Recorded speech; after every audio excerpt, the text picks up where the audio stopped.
they listened to that enough that they ran it into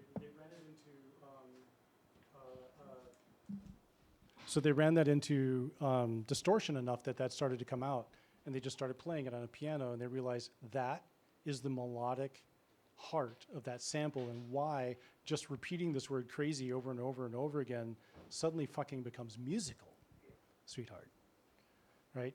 So if you listen to that, you can like grab samples and you start to pull that thing out. And I guarantee you, if you do the recursive extrapolation technique out of jazz, it's like, cool, I'm going to take that, I'm going to isolate it, I'm going to do stuff with it. You're going to get interesting things. And if that sample is the core of what you're doing already, you're going to get some bomb-ass things that come out of that. No?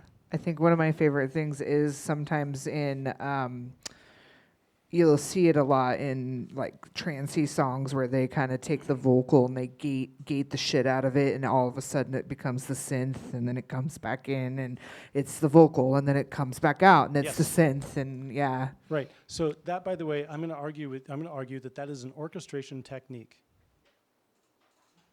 Right? That is an orchestration technique. Right there. Hang on. I'm going to do another quick listen example. I think if I can find it.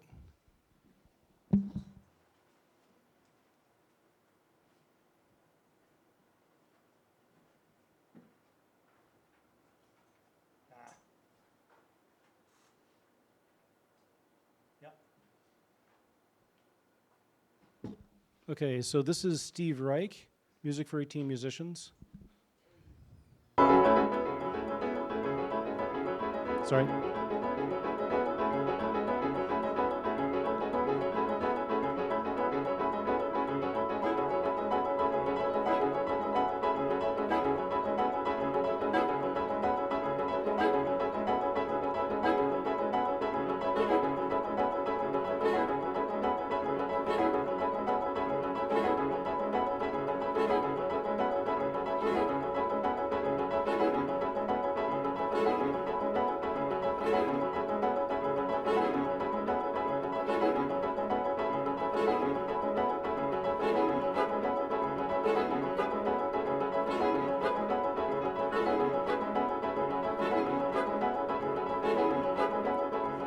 Okay, so everything you're hearing there is non-electronic.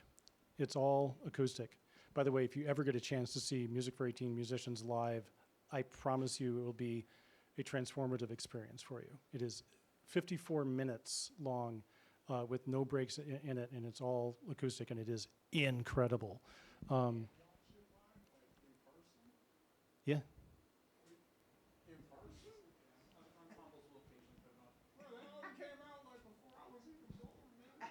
Mm-hmm. Yeah. It is really something. But what's happening there, right, is that you're hearing these patterns that are being handed off from mallets, instruments to piano, to voice, to woodwinds. And so the same thing is happening, but over time, the timbre of that pattern begins to change and morph. Yeah. So it's like you can see how this, what you were talking about, where you have this vocal line that slowly transforms into a synth line and transforms back again. Yeah. This is orchestration. This is saying, I have a trumpet, I have a flute. What happens if I put them together? What happens if I take a violin with no vibrato, which is a very dry, weird sound, right? And I have a sustained note, and then I bring in a flute at that same pitch level, and then I bracket that to make a chord, and what I'm going to bracket it with is maybe voice, or maybe very, very high trumpet, but piano, right? That is orchestration, because you get this like strange sound that's like that comes from that thing. But we do this all the time. You have a chord, and it's like, okay, well, what if the three notes of the chord are three separate instruments? What if I have a 3-note chord, and I want that to just repeat, dun, dun, dun, dun, dun, dun, dun, like that, except that each of those 3 notes is played by a separate synthesizer with a different timbre, and then every single iteration of that chord is a different, it switches, right? They switch between them. It is going to be interesting, is the answer, right? This gets really interesting. That is thinking like an orchestrator. Okay, so when I put together this presentation, I promised myself that I wasn't going to do a demo. And I got up this morning and I kind of read through the structure of things, and I looked at that list of composition techniques, and I was like, fuck. I could say that. Yeah, exactly. I was like, oh God, like the only, like, I can talk about these things. I can talk about rhythmic moire, and that sounds neat, and people are going to go, oh yeah, I see what you mean, but meh. Okay. So today, I actually constructed a demo track of sorts in one day. It is very much in my genre of music, because I had to stay home for this one. I couldn't, it's like I'm not going to explore genres, but I'm going to demonstrate some of these techniques for you, show you what I mean by this, and it's going to be weird, kind of like working with the mic, but we'll work it out. All right, here we go.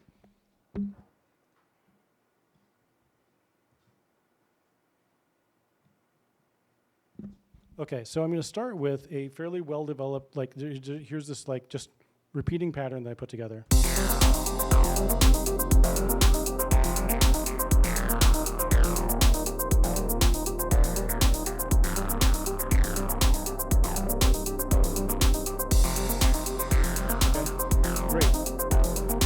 What I want to do is I'm going to deconstruct this a little bit for you. Can you hear me, by the way? Yeah, okay. Let me bring that down just a bit. Okay, so what I'm going to do is I'm going to take away the bass first.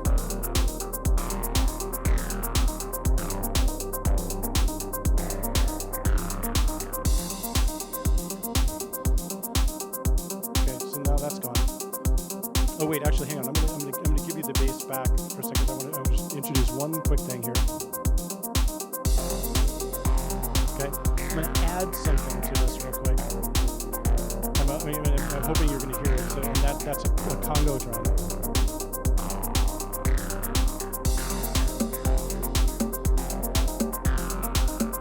Right. It's got a little like kind of hop to it. Cool. I want you to remember that part. Because I'm going to explore that a little later. Just that little. Okay, cool. So now let me take our bass away.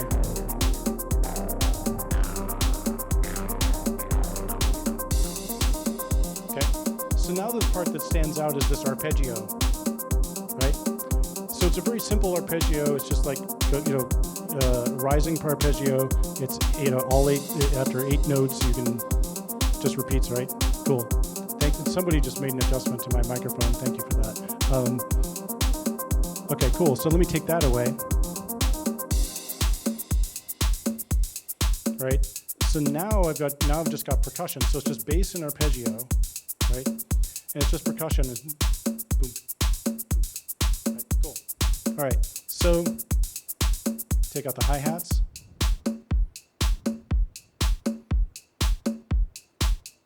Take that away. That's what we got, right? Boom, kick, boom, kick. Cool. So that's like a kick drum, and then on the offbeat, it's very much backbeat. I've got a snare drum and a clap. Okay. So one of the things I talked about was what if I double the time of a certain element, have it go twice as long. So what I'm going to do is I'm going to hang on.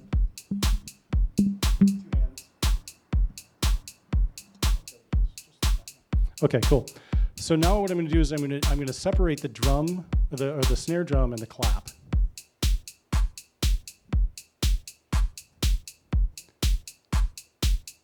Now suddenly it's on a 2-measure thing right there, and it's at least a little bit more interesting, right? Oh, hang on. Sorry, let me come back and. Great. Okay, so now I'm going to introduce some things back in again, but I'm going to kind of mess with them a little bit.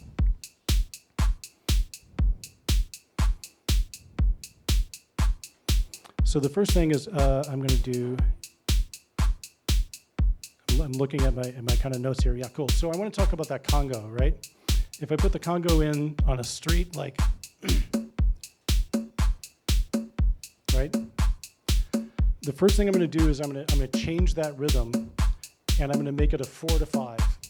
It's going to happen every 5/16 notes instead of on this 8/16 notes repeating pattern, right? Here we go.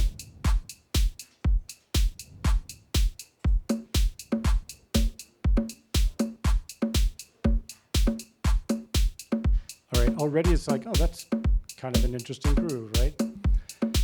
So now I've got my 16th note hi-hats. I'm not certain if they're going to be audible here. Can you hear that? Did that come through? Okay, cool. So that's nice. It kind of like brings the shimmering energy up, but they're like there's no shuffle to that. And I don't want that. I want to take the straight rhythm that's being created by this this Congo, and I want to put an actual shuffle against that. So there we got that, right? Cool. Oh no. Okay, hang on. I'm trying to do this with one hand, so we're kind of it's a little bit tricky. All right, so cool. So that's fine. I'm going to bring in my snares back in. Yep. So it's that kind of offbeat thing that's going on. But what if I take those snares and I put them on a 2-3 rhythm instead of this just a straight offbeat, right? And it sounds like this.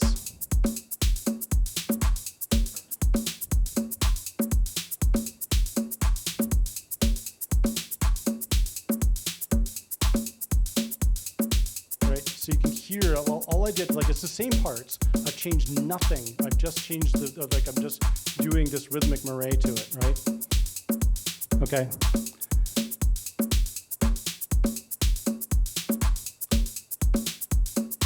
So then I'm going to bring back my arpeggio. I'm going to put it like straight up.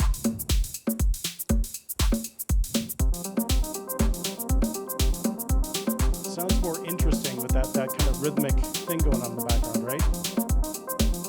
But now what I want to do is I want to fuck with the arpeggio. So the arpeggio is currently 8 notes rising. So I'm going to change it to a 6-note arpeggio, but I'm going to repeat it every 7 16th notes, and I'm going to put a rest in there. So it's like 6 notes, rest, 6 notes, rest. That's going to shift, it's going to turn it into a shifting pattern. Instead of this repeating pattern every however many, one measure.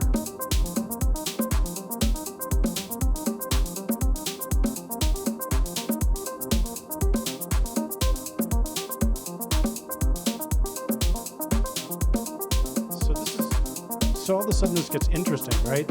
It's slight but impactful. Yeah, right? So I know you have like 5 minutes left. Okay. So then here's the last thing. So we're going to bring the bass in. This is perfect, right? We're going to bring the bass in, but I'm going to do the same thing with the bass. The bass used to be like a 1 measure repeating thing. And now we're going to bring it in, and it's going to come in every 5 beats.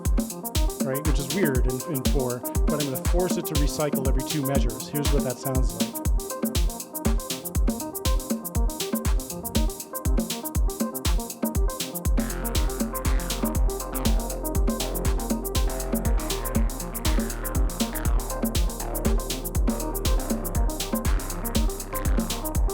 Right, that's what that sounds like. So now I'm going to let you listen to, whoops, there, I did it again. Hang on. So what I'm going to do is I'm going to let this loop into the original so you can hear them back and forth together.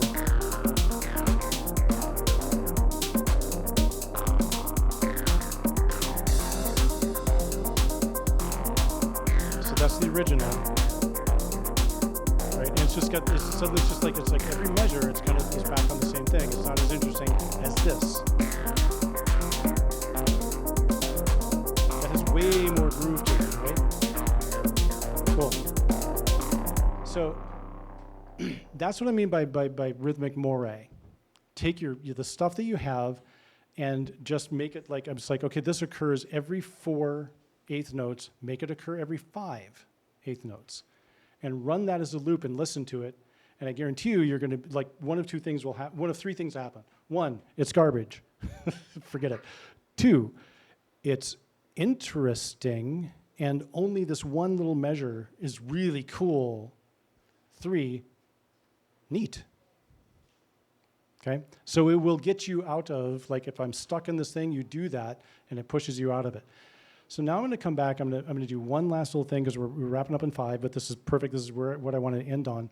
I want to show you, remember we were talking about orchestration and we were talking about the whole thing about like it starts in vocals and transitions over and right, whatever, right? So I'm going to show you a little a transition. And the transition is, remember I pointed out that, that conga, right? So I'm going to start this up. You hear the conga?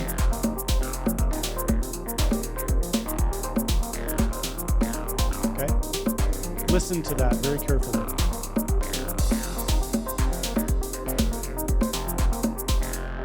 No, God damn it. Trying to do this with one hand again.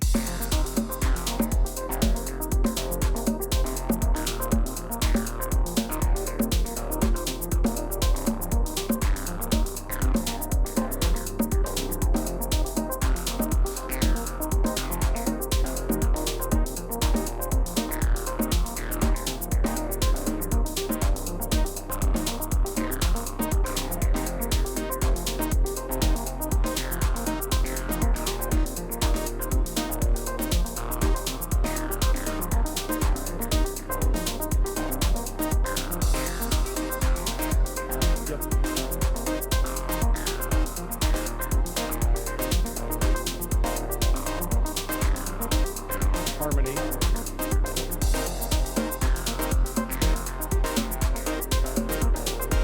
And look, to be extra special clever, the conga is back. It's an original four-bar version.